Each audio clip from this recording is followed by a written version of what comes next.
but really kind of looking at it as just information helps to make it feel less personal. Dehumanize it.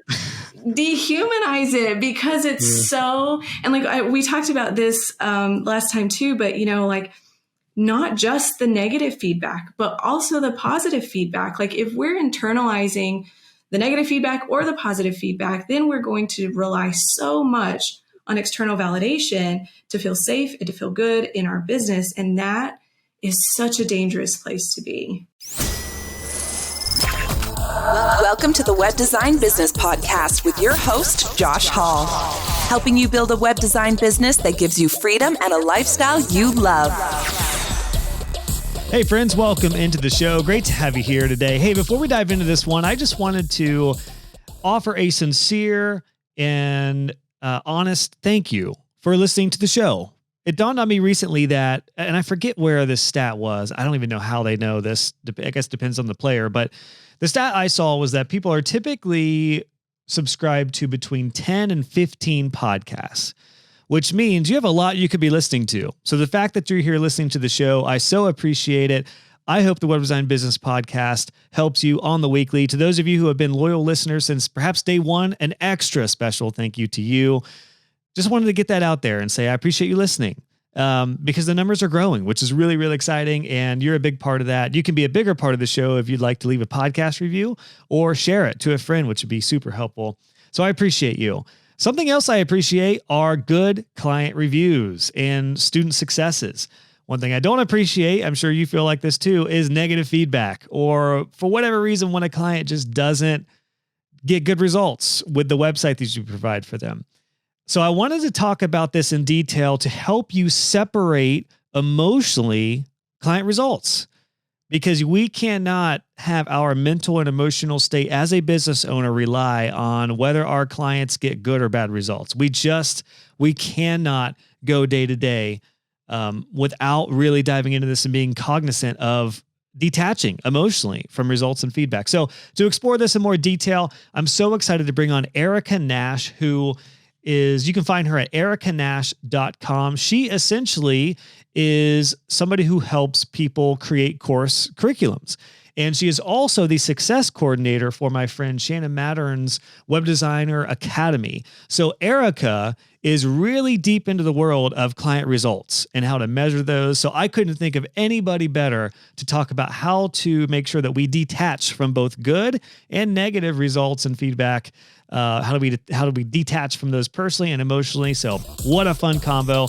Here's Erica. Again, check her out at ericanash.com for more. What a great conversation. I hope you enjoy it as much as I did. And again, thanks for listening to the show. Here she is.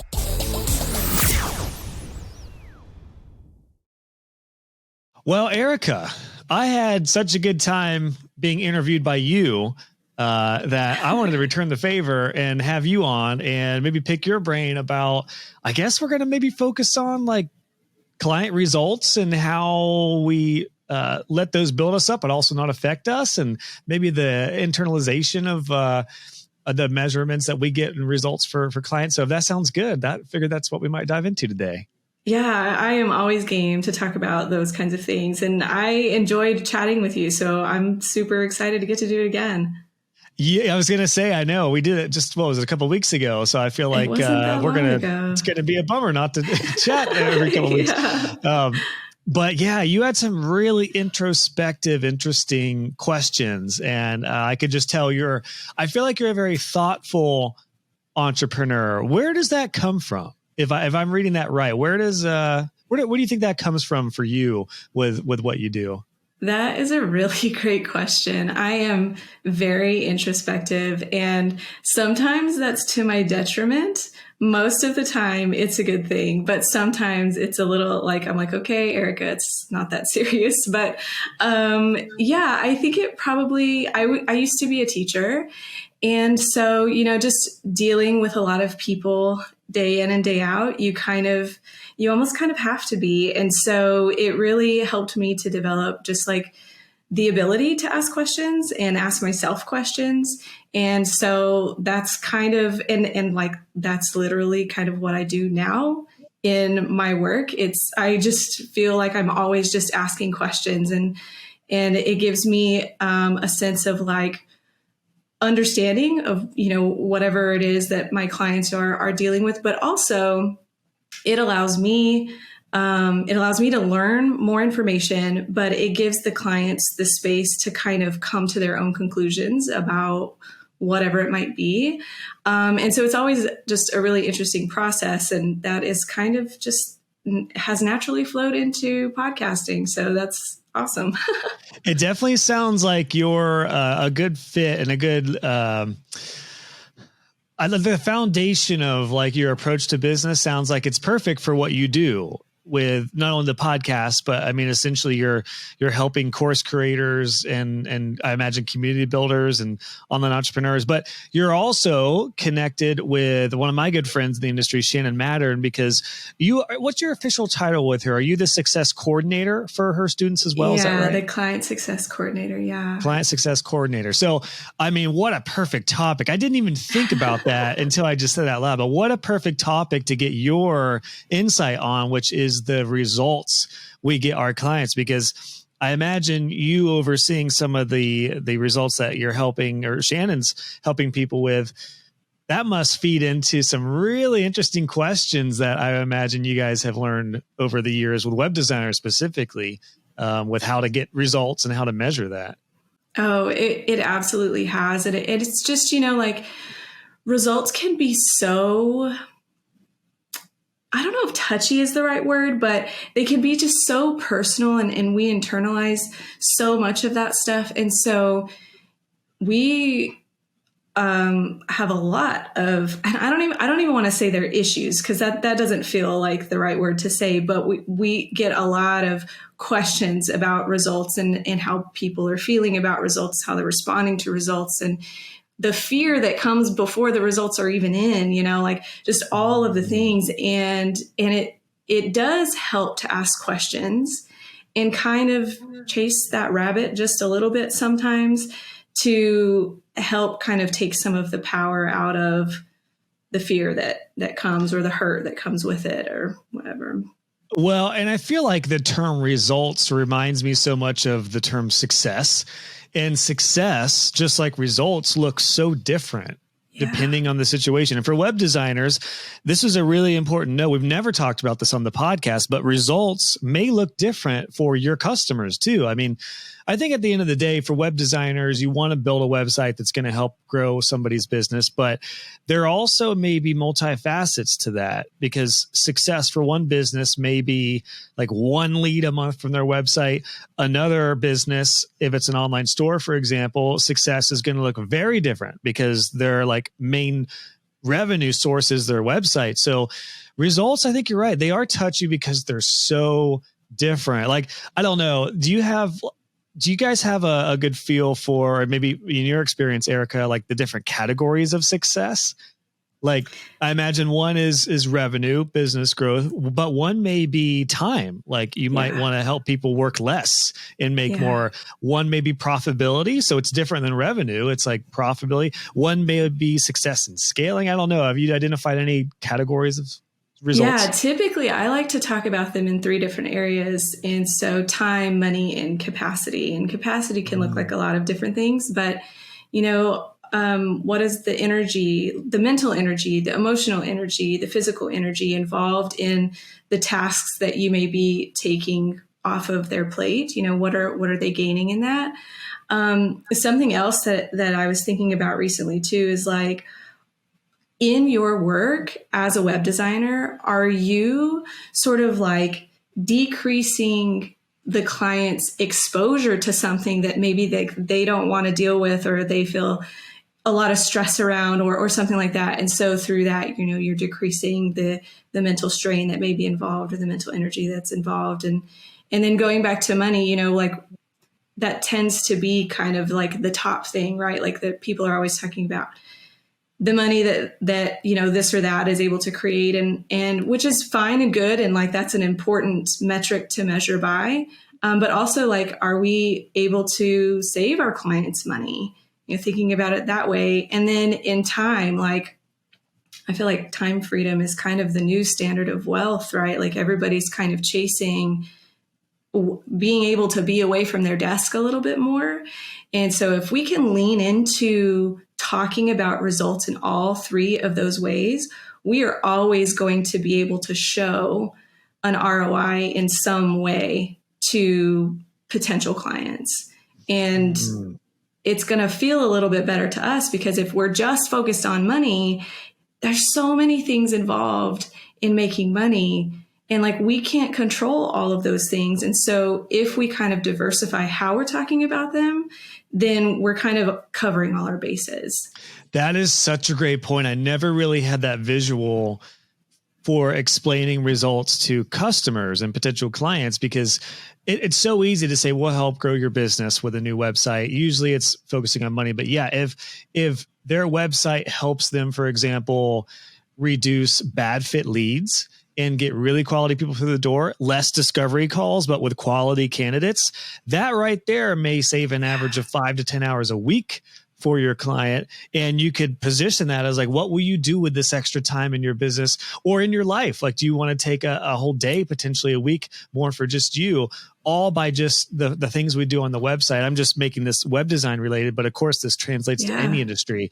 That is genius. Like, I love that idea of hitting the different, not pain points, but maybe like heartstrings, like pull on a different heartstring, because and I don't know, maybe there's a point in the process where you ask about the results for clients. Like, what's the most important thing?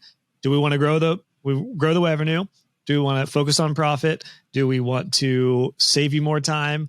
All those different, what's your capacity? Do we need to look at scaling and hiring things out? Like, what does that look like? So right off the bat, what a great point. And I think one thing that's difficult with results, I think, for course creators, that may be different for clients of web designers, because my clients generally never talked with each other. And the industries were different. So they didn't really, like, a hairdresser wouldn't look like a manufacturing website and say like, well, that manufacturing company did like $1 million in sales on a hairdresser. Like, they weren't at the same level with their goals. But with like my students, one issue that I've come across that I've had to be really wary about is when I share success stories, I don't necessarily want that to either intimidate or make people feel bad if they haven't hit that. Like, for my students who have gone to 6 figures pretty quickly, I love sharing that. That's a huge success because they're getting time freedom and they're building their business. But at the same time, if somebody makes 20,000 in a year, I don't want them to feel like, oh, I'm a failure. I didn't do what Josh's other students do. What's wrong with me? Like, there's so many variables that contribute to success or results, right? Whatever that looks like. Mm-hmm. No, that's so true. And I think that is one of the reasons why in programs like that, having a coaching component is so important, just so that there's a little bit of discourse about like, yes, this is happening and this is good and this is amazing for this student. And also, here are, some of the other struggles that some of these other students are going, like, to help them not feel so alone in their struggle. Like, just because one person is winning doesn't mean that there's not space for you to also win, and it doesn't have to be right now. And everybody's path is different. And so really kind of leaning into like the human part of it, right? Of like, yes, this can be triggering, and I totally see you and like witness to that. And also, here's what else that can be true about this. Like, this doesn't mean that you're going to, this doesn't mean that you're a failure. This doesn't mean that, you can't also get here as well. Well, and then sometimes too, another component of success in regards to like a good year revenue wise, I've learned to ask myself this more recently. It's like, at what cost?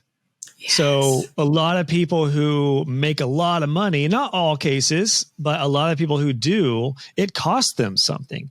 It costs them a lot of time. It costs both in their business and personal life. It may have cost them like family time.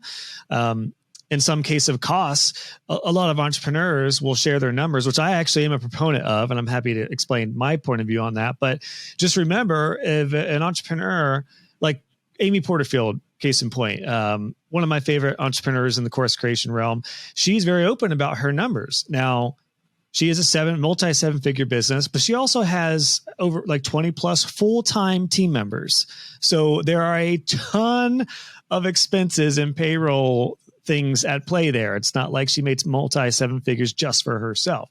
So that's like the kind of thing that I like to remember, that my business and my setup is very different than hers and others. And just like web designers, you may be a solopreneur with a lean, mean couple contractors, and you should not judge your results or your successes next to an agency that has payroll and 20 people on staff. Like, I say that to say, like, the success and the results, not only are they different, but you do have to ask yourself, like, at what cost? What did it take for them to get there? Yeah. And, with social media, like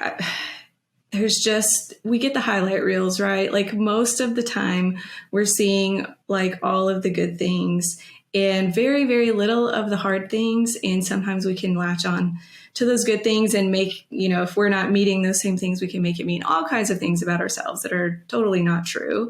And like that comparison game really can just mess with you in the worst way. And I had a couple students. One was who is now the CEO of my web design agency, who took it over, Eric. He was first a student of mine, and he took his side hustle web design business to 6 figures, and I think just over a year it was.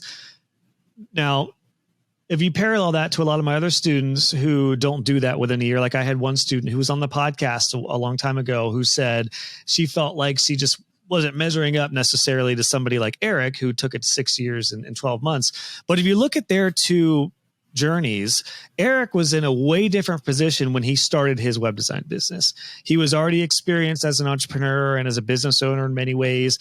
And he did not need to learn near as much of the business side of things or even confidence with selling or price points than my other student did. And I try to kind of explain that. And anytime this situation comes up, I do try to explain, you may be starting the race, I guess, for sake of an analogy, at a different place. Like when I started my course creation business, I was able to take it to 6 figures in year 2, but it was not any sort of overnight success for me. It's because at that point, I had spent over 10 years building my own online business as a web designer, and I did everything that I told my clients to do when I launched this business. So, have you seen that as well? Like the importance of letting people know when it comes to results, there's a different starting point, or even just different paths. Yeah, absolutely. And I think about that even like for myself. Like I came from a totally different industry. And so I had to be very careful about, comparing my results to other people's results because they cannot compare. It's like comparing apples to oranges. And so to your point, talking about success looks different for everybody. I really think it comes down to us deciding, like choosing our own metrics for success and really, being diligent about reminding ourselves of those things. Like, if success to me looks like, only working 20 hours a week, kind of talking about the cost, like I probably am going to make less money depending on, how things go. If I'm only working 20 hours, not that I don't even want to say that because I don't necessarily translate time into money, but you get what I'm saying? Like, there are going to be trade-offs here, there, wherever. And so if we're able to really define what our own metrics of success are, then we're going to have an easier time not playing the comparison game. I so needed to be reminded of this, Erica, because like I'm in a season of life right now where I have 3 under 5. We have a very common denominator with our family dynamics where I know you have a daughter with some special needs and I do as well. That makes our lives much more intricate than like single dude designers who have all the time in the world to do whatever they want to do or like single, like the entrepreneur types. Like a lot of these like influencers and stuff, I do have a very hard time relating to people who are like, well, you don't have kids. So you just have all the time in the world to do anything you want, and you can still work out 2 hours a day. And I don't know if you've seen that even in the female side of entrepreneurs, like there's plenty of women entrepreneurs. I think it's very common who don't have families. And nothing wrong with that if you want to be a career woman, but it is very different for the entrepreneurs who are moms and balancing having kids and growing their business. So maybe even more so for the mom entrepreneurs, the mompreneurs who are maybe dealing with serious comparison problems, and same for guys, but I don't know. You tell me, is it worse for moms when you see like the single women or entrepreneurs who have all the time in the world and aren't balancing mom life and kids and the hormones when there's newborns and everything else? Like my wife's going through that right now. I can't imagine running a business alongside that too. Yeah. That's at least my perspective on the comparison end of things with success and results. That's actually a really interesting question. And if I'm being completely honest, I don't think that I have like really paid much attention to like the mom part of it. So my daughter is 14. So she is not in the stage where she is as needy as a toddler, you know, and so she's doing her own thing a lot, which has freed up a lot of time for me to do my own thing. And so I think that had I been in business much like a long time ago when she was a lot younger and a lot more like when her needs were at a level of, you know, just like the maximum when we were at the maximum. Oh my gosh, I can't imagine. Like there's no way that, and I would have just had to do a lot to protect myself and like probably staying offline. Because I could definitely see that, yeah, there's a lot of room for, playing that game whenever you're pulled at every end and touched out.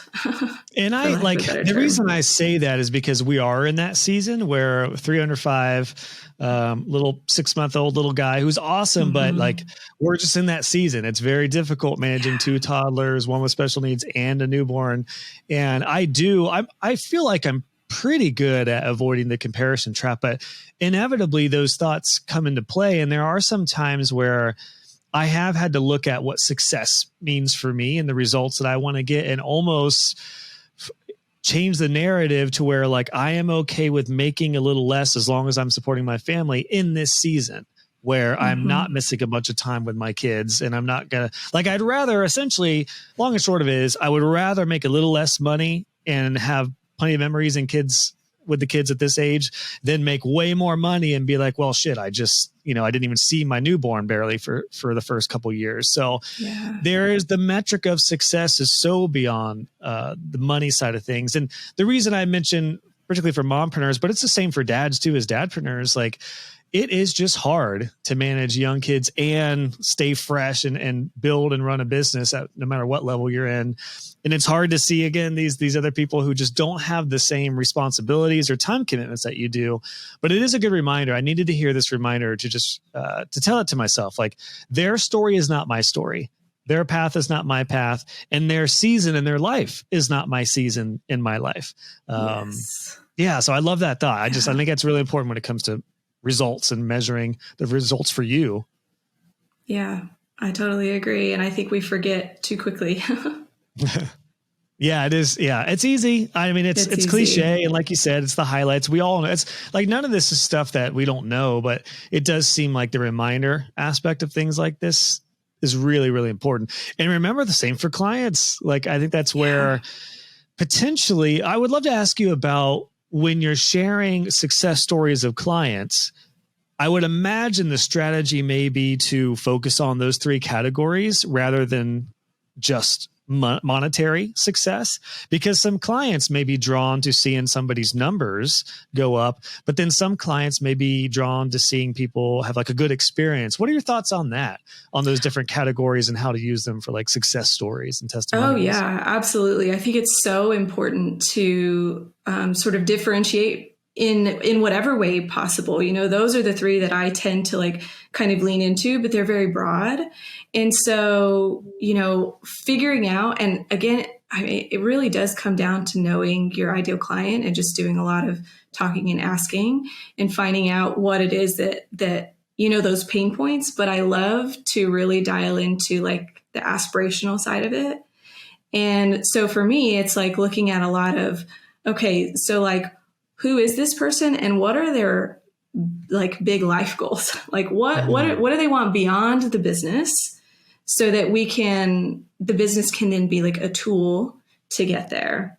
And so really kind of leaning into, well, like this result was created, and as a result of that, this client experienced, this amount of time back, or this kind of freedom, or they no longer felt overwhelmed, because overwhelm can cloud everything that we do.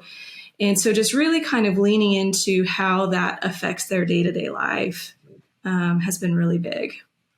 What are your thoughts on sharing monetary results? And I ask this because this is I'm finding out, quite a polarized topic. And I do think maybe it comes down to personality type. Case in point, my wife and I are very different in terms of talking about money and stuff publicly. Like, it may just be from her family background or just her personality type, but she just doesn't like to talk about money and how much we paid for stuff in our home or whatever. I'm a little, not boastfully, but I'm happy to say like, yeah, I paid $2,000 for that Traeger grill that I just bought. Like, I'll tell anybody that. It doesn't affect me. And when I share numbers about business growth and stuff, it's because what really was helpful for me as a up and coming business owner was seeing actual numbers. It does not help me in the slightest to hear somebody say, I grew my business by 50%, because is that from $2,000 to $4,000, or is that from, $75,000 to $150,000? Because that really makes it tactile for me. So very briefly, that's kind of my perspective on the money thing. And I don't think everyone should feel like they have to say numbers when it comes to results, but I don't know. We could take this in a few different directions with client results, because it gets tricky when you ask about client success. So what are your thoughts on that with sharing real numbers? And you kind of hit the nail on the head. Like, it is tricky. And I love transparency, but I also value client autonomy and just like respect their ability to like be able to share whatever they want to share. But also like, just, I don't know, like I value the relationships that I form so much. And sometimes when I know that people are like totally fine talking about those things, like, like kind of like you were talking about, like if people are very transparent about that, I'm a little bit less weirded out by asking for direct results. But if they tend to be very, I don't know, kind of pulled back on some of that, I don't tend to ask for a lot of those things. And it just comes down to like partly me as a person. Like I've done a lot of work around like the money stuff, and that's I'm still growing in that. And sometimes those old, I don't know, fears or insecurities around asking some of those questions come up, and then I'm like, oh, I'm not going to ask. We're not going to dive into that. But like you said, it is really helpful. And like as a person who works, so like part of my job, right, is to like, let's create this course strategy to get you where your goals are. And sometimes those goals are monetary. A lot of times those goals are monetary. And so it is part of my job to be able to ask questions about the money and about the revenue and about the goals, and like, how much are you charging? How much do you want to charge? And like, going down that lane. And so, there is this sense of like, we do need to talk about that some, but whether or not I share those things, like those are, in my mind, they're two very separate. They are. I was just going to say there's like the internal, like learning from your clients and what's working. And then there's like success stories, case studies, testimonials. And that's where that is where I understand. I understand not wanting to talk about money anyway. Like I'm not wired like that, but I get that not everyone is like me, just like we're all different. However, the testimonial thing, I am very, very cognizant of, like making sure if somebody tells me, like in Web Designer Pro, my coaching community, if somebody says, I just landed a project for $10,000, I would love to put that everywhere and shout it off the mountaintop and post it on social media. But I've been very intentional to say, would you mind, Are you open to letting me maybe put this as a testimonial or share it with the hopes of inspiring others who want to do this? It's not a boastful thing. It's not a braggy thing. It's just like, this is what's possible. Are you open to letting me share? And some people say, no, I prefer to keep it, and I'm totally respectful of that. And the same thing for like web designers for your clients. There are going to be clients who are totally fine to say, yeah, your website helped me land $30,000 of extra business in a few months. And then some might be like, yeah, we don't really want to talk about our numbers publicly. So I guess it's worthwhile expecting both responses, right? Or expecting the different personality types to be involved with results. Totally. And the time involved it takes to get those results. Like on the course creation side, it's like sometimes it's 3 months, 6 months, 12 months before there's actual hard and fast data to gather from some of those things. And so it's not always going to be cut and dried. And that leads to the point we were just talking about with where everyone's at a different place in the journey. Like if I started a business now, being pretty well connected with a lot of different professionals and a big network, it's going to be way easier for me to go pretty far, pretty fast with the network I already had built up.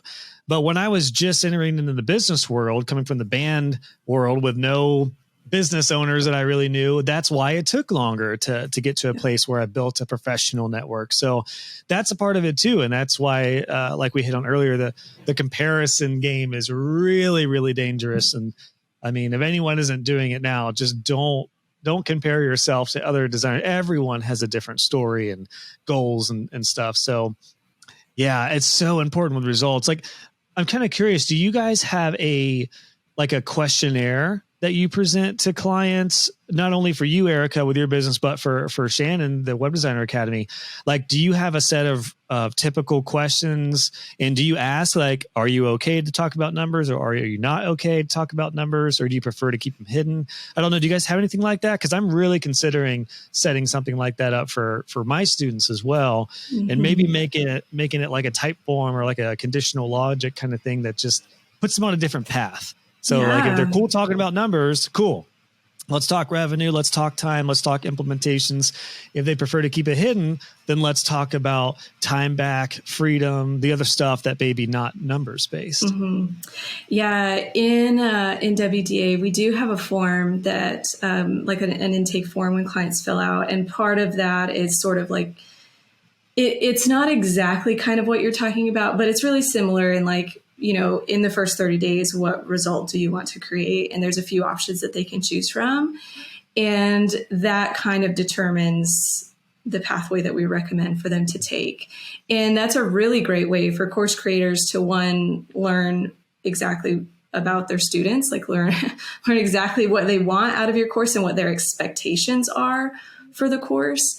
But also it helps. And I'm thinking, in my like curriculum brain, down the line, you're going to be able to like go back and look at all of that data. And like the majority of these students are expecting, this one specific result. And then you get to go look at, is it actually creating that result? And is everything the way that I'm talking about it, is it pointing to that result? And do I need to expand on some of the other things that are possible?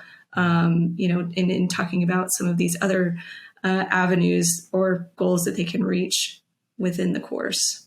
Gotcha. And this kind of primes me for thinking about messaging and copy when it comes to selling something to eventually get a result, because often the messaging and copy I've found really dictate the type of people who are in it for certain results.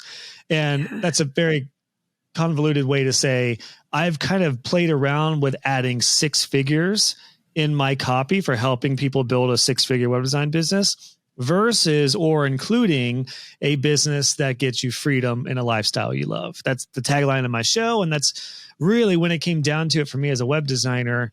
I didn't need 6 figures until I got married with the added expenses. But I was able to get some freedom and a lifestyle that I wanted, even at making 50 to 75,000. But in most cases, I found in the Western countries, at least, you're going to need to make at least 6 figures to have any sort of freedom and a lifestyle that you want. in most cases, depending on your expenses and everything. So I've kind of played around with that, adding like the numeric value of quote unquote success again, but with always the goal of having freedom and lifestyle. I don't know. Do you have any thoughts on that, on like when and when not to include the different types of results in messaging, like before somebody purchases a course or a program? I think that people, it comes down to, I think, really knowing your audience and then being willing to experiment and sit with the experiment long enough to gather some data on whether or not it's working. And so, using things like you were talking about, you've done the freedom and whatever. And so now switching that language to, the monetary value, and then being willing to just like let it kind of marinate for a bit, and then, seeing kind of how that works and paying attention to things like the types of clients that it's bringing in. How is it affecting, my community as a whole? How has it changed this new wave of people? Has it changed the dynamic? And is it a positive change or is it a negative change? Is it a neutral thing or whatever, and kind of looking at those things, but also in terms of like, I guess part of what I'm saying is I wouldn't necessarily go completely like, let's not even talk about freedom or let's not even talk about time at all, but more in the sense of you can create like this number amount so that you can experience freedom and, whatever it is that your clients, want to do. But then quantifying what that looks like for them, the time freedom and whatever freedom it is that they're looking for, and like having them quantify it in some kind of way, whether that's on a scale or a percentage or whatever it might be, and then down the line surveying them again so that you can have those hard and fast numbers. Yeah, I like your recommendation to test it out. Because in that case, like in my case of the elements that we're talking about for me are 6 figures and then freedom and time or freedom and lifestyle, to have that all integrated. So I could have one that's just about the 6 figures, one that's just about freedom and lifestyle, or in a lot of cases I have them together. So I have kind of played around with it. And the reason I am very tactful and I try to be careful with this is that some people are very opposed to the 6-figure lingo now. And I think that's probably because of all the entrepreneurial, like, make 6 figures tomorrow with this YouTube strategy kind of thing. And that's not my approach at all. At least that's not how I'm trying to come across. But again, I mean, my Web Designer Pro at the time of recording this is $600 a quarter or $2,000 a year. So you get a big discount when you go yearly. And $2,000 is, I mean, for what it includes between my courses and coaching and community, I think everyone will agree is very, very fair, but it is an investment over like a $200 course. So if I'm expecting and anticipating somebody to drop $2,000, I do want them to know that if you're looking for time and freedom and you're fine with making, $20,000, then this, that's 10% of what you're hoping to make this year. But when I say 6 figures, $100,000 or plus, like this is the foundation to help you get here. My goal with that is to say, like, this is totally worth $2,000. And Shannon and I have talked about this when it comes to pricing. And this is a tip for everyone with your web design services. You want your clients to see this as an investment and not a cost. And so they should see this and say, well, yeah, if I pay you $5,000 for my website, but you help me, get what, let's say, even if they got 5 clients from the website, that would be a $25,000.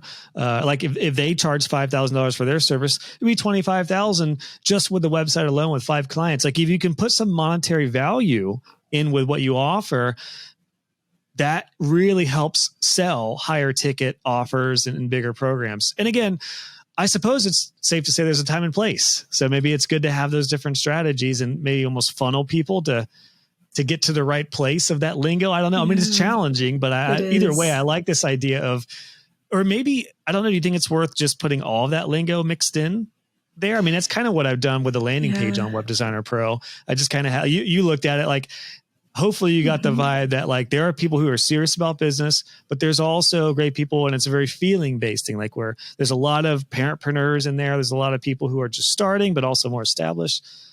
Here's a question. What was your vibe of the landing page? Let me ask you, Erica, what was the vibe you got? Honest. I mean, we're recording, but I will 100% accept your feedback. What was the vibe you got on that sales page? I thought it was great, honestly. And I did. I read every word. I watched every video, and I thought it was very clear how, I will be honest. I didn't pay much attention to like money and the monetary stuff. I don't remember seeing that. That didn't stick out. But what did stick out was how much your students loved you. And like the reviews that they were giving were all just so lovely. And just how like, it sounds like it's a very tight-knit community, a very supportive community, and that really came through as well. And so I wasn't necessarily like looking for, some of those other things. So I can't fully answer that question, but yeah. No, I appreciate that. And I don't ask this to just, to talk about my program, but I was curious from your perspective, because earlier you said you're not as much into the money side of things. So I think you maybe not noticing that was probably one of two reasons. One, because maybe that's just not what you were drawn to. But two, I have the money stuff intentionally down to like the checkout, like the start button. So by the time you get my goal, and I should say, even if you don't want to join Web Designer Pro, that's fine. Just go to the page and hopefully it serves as like an inspiration or encouragement for you.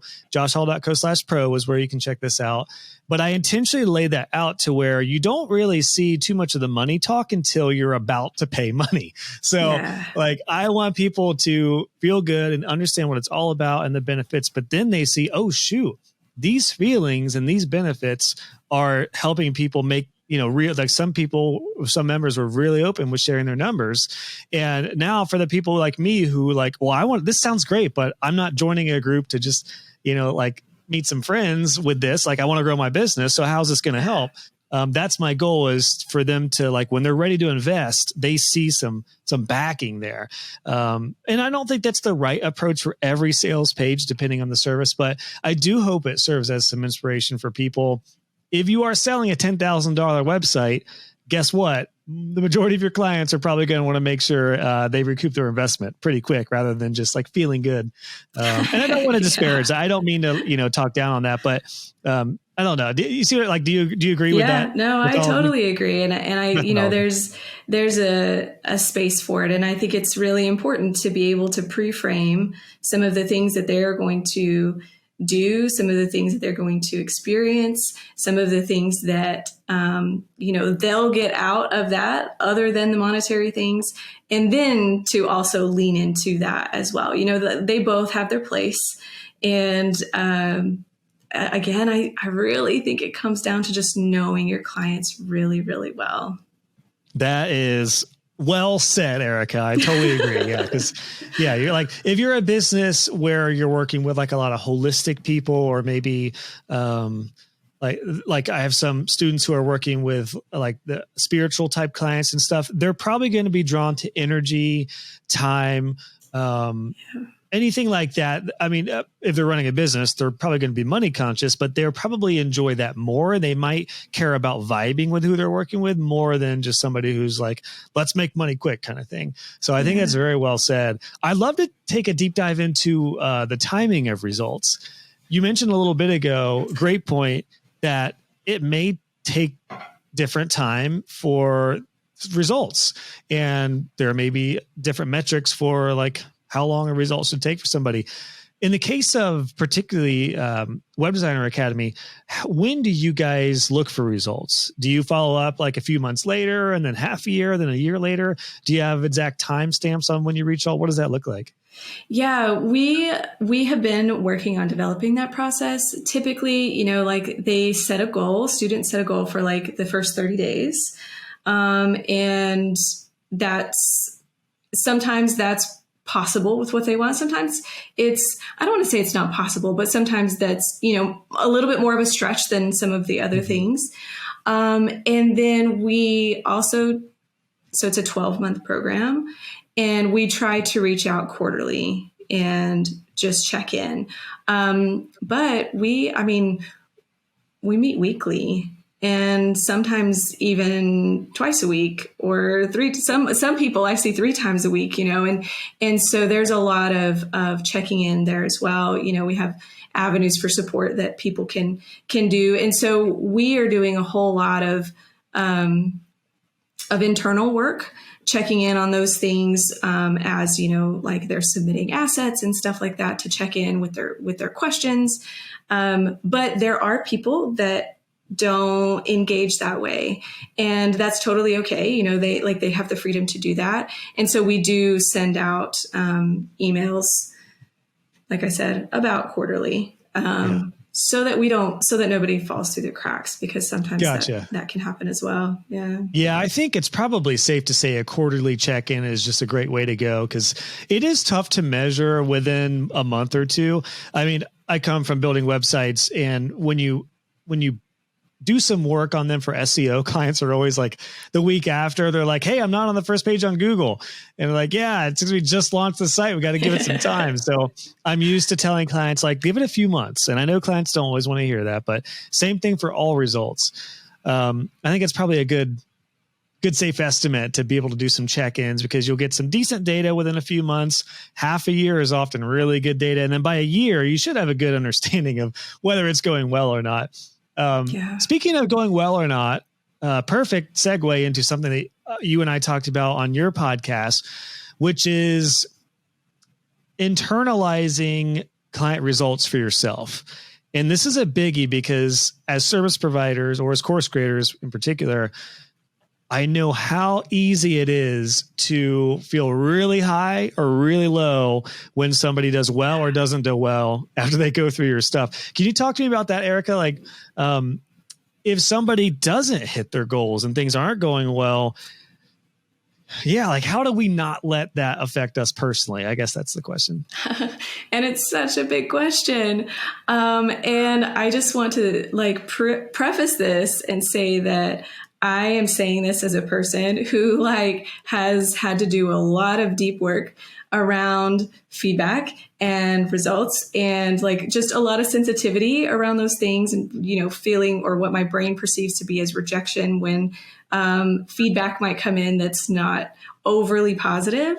And so because of that, as a result of that, I have had to ask myself a lot of questions, which is what I tend to do, and also develop some almost like a framework around, when results might be coming in. And it just so happens that it's perfect for my clients and for, the community at WDA, and being able to kind of look at these things in a different way, so that we're kind of reframing what feedback means, whether it's positive or negative. And so I say all that to say that, constantly talking about how it's just information. Feedback is just information. It's data.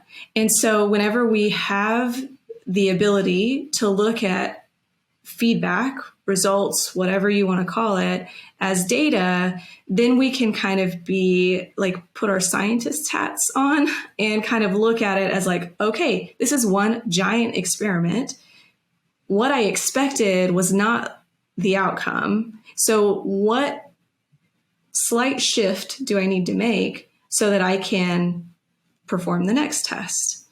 And, obviously there are times where the feedback that we're getting is, we need to really do some digging into, oh, this is an actual thing that I need to listen to. I need to change. I need to, whatever. And I say change in the sense of maybe my process needs to change, maybe my, whatever. But really kind of looking at it as just information helps to make it feel less personal. Dehumanize it. Dehumanize it, because it's so, and we talked about this last time too, but not just the negative feedback, but also the positive feedback. If we're internalizing the negative feedback or the positive feedback, then we're going to rely so much on external validation to feel safe and to feel good in our business. And that is such a dangerous place to be. It's just not good. Oh, I can tell we just hit the flow with you here in this one, Eric. I can tell you how passionate you are about this, because it's really so true. I mean, my gosh, did I need to hear this early on? Because with the idea of results, I think that the thing that's tough too is as a web designer, I don't know if as a web designer it hit me as much because my clients, like I said earlier, were so different. I was a generalist. So I had some companies who hit the results really quick and the website was an instant success for them. But then I had some clients that it took a lot longer for them to get results with it. And it would depend on how they utilize the website. Like if one of my clients shared it on social media and promoted it and did an email blast and we did a lot of work and they gave me good images and copy, then of course the website's going to be huge for them. But if a client we went live and didn't tell anybody and just hoped that people found it, of course it's not going to go as well. And I kind of learned I took it to heart, and it definitely, when it's your baby as a business, you take the results that you get for people, good or bad, to heart. It's very tough to dehumanize it, like we said, but it was easier because my clients were so different. I really struggled with this as a course creator. So I don't know what you've seen on the course creation side of things with the folks who go through your course programs and your course stuff. But I think the harder thing about that is when the curriculum is the same and you're attracting very similar type of clients, it does seem like it hurts when somebody just doesn't get the results that somebody else did. And then maybe it goes back to just them being in different places and the personality types are different. This is one reason when people ask me like what to do, this is the worst part about coaching for me. And I'd love to hear how you feel about this. It's like, I try to get recommendations on what I would do and what worked and what I think might work for them. But the reality is, I don't know. It may not work for you. It worked for me, but there's so many variables that are different. Like what gives me energy may not give you energy. What worked for me may not work for you. I hope it does. In a lot of cases it does, but that's the really hard thing about giving people recommendations as a coach and as a, I guess, influencer or whatever, is like when people ask me how to get web design clients, I'm like, yes. Any way you can think to get a client is right. It's like whatever you think would work for you, whether it's in person or virtual, or like I'm prone to conversations and deep relationships, and some people may be prone to ads and things at scale. I don't know. What are your thoughts on that? On like advice and recommendations, and then also balancing that with taking the results to heart. Yeah, no, I totally agree with that. It can be so difficult because people, especially if they're not seeing results, they're like, I need you to give me the formula. I need you to give me the exact steps that I need to take in order to do this. And like you said, there's just so many variables. And so reminding them, and I already told this to you, but I use all the time, this is an experiment. Like, just try it. Gather the data, see what happens, and then move on to the next thing. And so one of the things that I talk about a lot in WDA and talk about it with Shannon all the time is like, the first time you do anything is going to be like making pancakes. The first pancake is never perfect.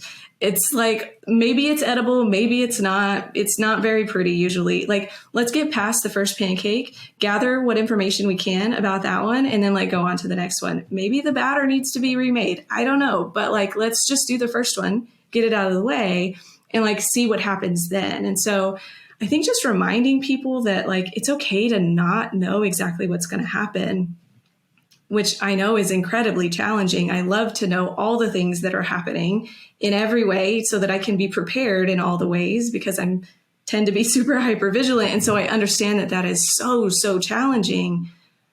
But there's a part of that where like, we just have to know that sometimes business is somewhat risky and we can't know everything. And so we experiment instead. What a segue into something I wanted to ask you that I almost forgot about, which is guaranteeing results, especially if people are going to pay $10,000 for a program or something. Like, how do you go about guaranteeing a result or saying like, this is what the goal is? I guess like, what are your thoughts on guarantees and results? Oh man, no guarantees ever, because how can we ever guarantee anything? There are just way too many variables and factors involved. Instead, I would, like, if I was working with a client, I would say, all right, like, let's talk about this. What's the overall goal of the course? And what are the key objectives here? Like, what are you teaching them to do? What action steps are you taking them through? And instead of talking about it as a guarantee, let's talk about it as you're going to get the opportunity to XYZ. That's the guarantee, right? You're giving them the space and the guidance to do the specific thing, but never guaranteeing results. Yeah. Because what are your thoughts on refunds? Well, yeah. What are your thoughts on our refunds result? Because this is very, very different from the path of web design. Luckily, web designers, I don't know if any web designers need to worry about this because it's not common for clients to ask for a refund after you build them a website. I'm sure it's happened, but like when I became a course creator, this was a huge thing because if somebody went through the course and they didn't like it or didn't feel like it was a good fit, then refunds are inevitable. And I feel very fortunate to have very, very little times of people asking for refunds, but it happens. It doesn't matter how good a course is. It may be life-changing for one person and the next person is like, yeah, I didn't really dig it. Or didn't really help. So yeah, what are your thoughts on refunds, particularly when it comes to courses and knowledge information? Man, it's so big. And so it's tricky, isn't it? The short of it, I think I would say, is no refunds. But with a caveat in that, of course, right, because so I'm going to chase this rabbit for just a little while. Let's chase it. I got a few minutes, so let's chase it. Amazing. I typically recommend my clients to not ever drip content. And that's for a whole host of reasons, but mainly accessibility and like respecting students' autonomy. And so if you're not dripping content, you're giving them everything at once. And so how can we refund something that they could have consumed in its entirety and all of that? And so obviously there's lots of avenues that you could take there. And of course, always up to the course creator's discretion. Maybe there are times where you're like, yeah, this is totally warranted. And I feel really good about, offering this refund, but offering it from a place of not from a place of I am not feeling okay with this student not getting the result that they expected to get. And so this means that I am a bad person, a poor course creator, whatever, dark spiral that could take you down. So giving it back from a place of empowerment and not like that deep, dark place.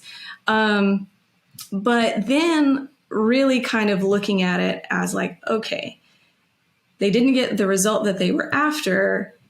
Let's do some digging into why and what their expectations were when they came in. Let's do some, digging into what did they actually do on their part and kind of looking at the shared responsibility of a successful course experience. And then kind of determining how many refund requests are too many. And if I reach that threshold, what needs to change about my messaging to match what the actual course experience is. Yeah. So I don't know if that really answers that question, but. Well, it's tricky. I know it's not an easy yes or no answer because I've done both ways. There's periods where I've offered, what I've done is actually for all my courses, I currently still do a 14-day refund, no risk. That the reason I've implemented it is just because it adds that level of no risk for somebody to try it.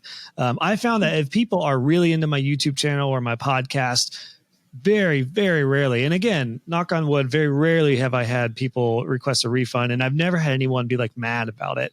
But it just gives that factor of there's nothing to lose. I can try it out. And my hope is that they get hooked and then they're just going to be a student for a very long time. Yeah. But I had my business course years ago got ripped off, and there are people who take advantage of guarantees to get stuff, take and run. That just is a matter of life.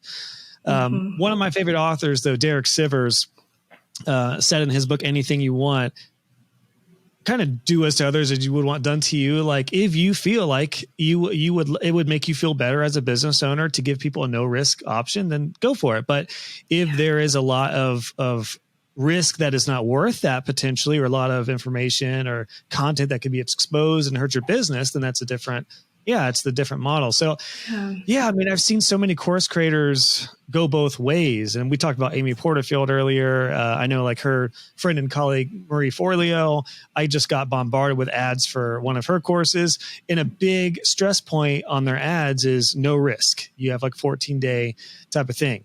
Now, the reason the 14 to 30 day thing is interesting is because that's not really leaving enough time for results from the student.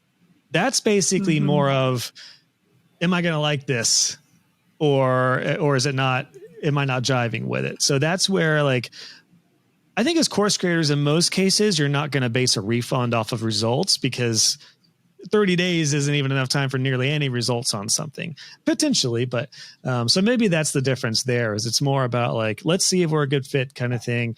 And yeah, I'm still kind of struggling with this because I very much, I'm in alignment with you where I'm like, this is, like I worked 14 years to get to this point. Yeah. Like this stuff, I mean, 90% of my content is free anyway, between my podcast and my YouTube video and my social media. So like really, if you're, like, are you really going to get some of the premium stuff and expect a refund? But that's happened so little that, it's made me kind of go back and forth between like, it really boils down to the no risk thing. And it's mainly for people who don't like, know, or trust you yet. It's so maybe it's more for a cold audience. Here we go. I think we just hit it, Eric. I think we nailed it. The refund thing may be much more suited for a cold audience, like Facebook ads from Marie Forleo, versus a warm audience of content like podcast listeners, YouTubers. I think that's potentially why I get so little refund requests and stuff, is because most people who come through my courses and now Web Designer Pro, my community, are already invested to a point to where in most cases I've found when people join, they're like, I can't believe it's taken me this long to join. I should have done it months ago, which is in a different spot. So yeah, I don't know. I just literally talked out loud what I think that's how I interpreted it. I solved it. Experiment solved. I think that there really is something there, like if people are already like deeply ingrained in your world, then they're going to know, especially, you do a lot of video and you have the podcast and stuff. So they hear you and they are able to sort of interact with you in some kind of way. And know probably that's going to translate into the course experience. One thing that I had a thought of, and I wonder if, and this is not evidence-based. This is just a wonder. I'm so excited. I was just thinking about, like so many people, right, are talking about the economy right now. And I wonder if that is a strategy that people are using, the risk-free guarantee, if that's a strategy that people are using in order to get more conversions. I'm sure there's a few malicious people out there that are taking advantage of the down economy to say like, there's no risk in this to help you prevent that. Yeah, it's possible. I don't know if not in a negative way.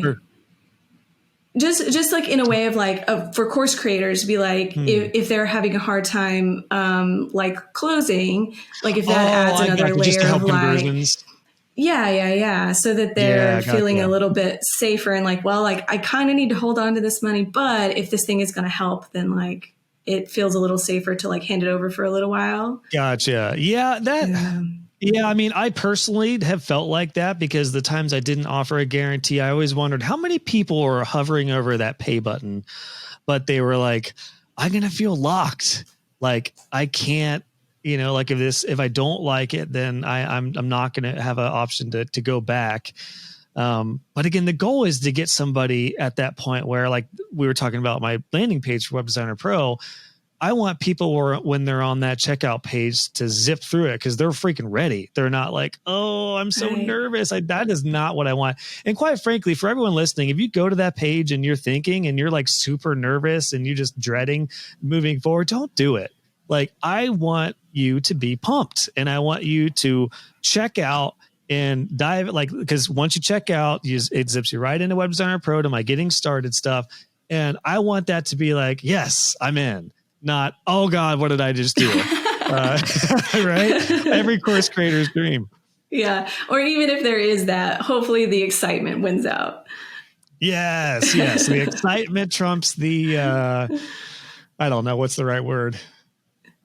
Not dread, but fear. I don't know. Excitement over fear. Yeah. So, well, Erica, my gosh, I think I could talk to you for like 3 hours about this stuff, Agreed. but, yeah, fascinating. I love that. I think you and I are very different in some ways, but very like-minded in a lot of other ways, which I love this. So we've had a little bit of back and forth with just the different mindsets on some of this stuff, whether it's money or the refund stuff. And you're just in an interesting spot because I don't know too many people who focus on results, but you 100% do as a success coordinator for Shannon, and then also with your website, which let me hand it over to you. Where would you like people to go to connect with you and to check out what you're up to? Yeah. So my website is ericanash.com. And I'm on Instagram at Erica Nash Design. And yeah, you can find all the information about what I do. I'm a curriculum designer and course strategist. And there's all kinds of, for people who love, like I'm obsessed with education. So it's for people who just love learning, there's stuff there, but also for people who, are course creators and obsessed with their own, area of expertise and want to teach it to other people. Beautiful. Well, we will be sure to link everything in the show notes. I'd like to kind of leave maybe a final point for you here, Erica. Like, I don't know, a couple different questions I wanted to end with, but I'm trying to make the best use of our time until we talk next, which I don't think this will be the last time. Okay, here we go. What is your favorite result let's do this. What is one of your favorite results you've seen from either a student in Shannon's program, Web Designer Academy, or one of your students through their course stuff? Like what's a result that just makes you go, oh, that was awesome? Well, with one of my clients, we did she had an established program. And so she came to me and I did like an audit, and we restructured her curriculum, and then she like relaunched. And I came back, we had a catch-up meeting 3 months later, and her ROI, in her monetary ROI, was 400%. And her refund rates had decreased to less than 1%, which was that's awesome. Amazing. Yeah. So it was, or her refund request rate had decreased, and it was just like, that's awesome. So there are lots, but that's one that always sticks out and is really fun. Yeah. Can I share mine? Since you're here, please do. It just happened literally yesterday. The student who I mentioned earlier, who was on my podcast, I'm not going to name her because I didn't get permission on this, but speaking of sharing results, tactfully, when she said, like, I felt a little bit of an imposter because I hadn't hit six figures in my first year. This interview is probably about 2 years ago. Yesterday, she emails me because she was a founding member of my community, Web Designer Pro. She's not active currently, but she emailed me and said she is completely swamped. And now she's hiring, and which we didn't talk numbers, but I'm assuming she's probably either at or closing in on a 6-figure level, and she's hiring. That's amazing. like that's, and it just shows you the power of like sticking with it and trusting the process. And she does really good work and really cares about her clients and all the things. So, that was mine recently. I was like, it's so cool to stay connected with students. I mean, I do like, that's the one thing I love about having a community is it keeps you really engaged with results, and you get a really firsthand feel for the challenges everyone's going through and the wins and successes. But even students who like circle back around a few years later, or in this case, like are asking for help because they're swamped. It's like that's what I'm in it for. That is literally what I'm in it for. Yes. So, and I think ending on the trust the process, stick with the process. I think that's beautiful. We guarantee it. That's what I'm going to put on the pro page. Trust the process. I guarantee it. 3-year refund policy. All right, we're on it. Erica, thank you so much for your time. This was a blast. I had so much fun on your show. I think my episode I think this will come out before my interview on your show is going to go out. So cool. We'll make sure once that goes live, we'll link to it and I'll push it out. But yeah, what a blast. Sweet. I really love chatting with you. So We'll do it again Likewise, sometime. thank you. So there we are, my friends. I hope that you feel confident to be a hardened designer and web design business owner. You don't take anything personally now after this conversation.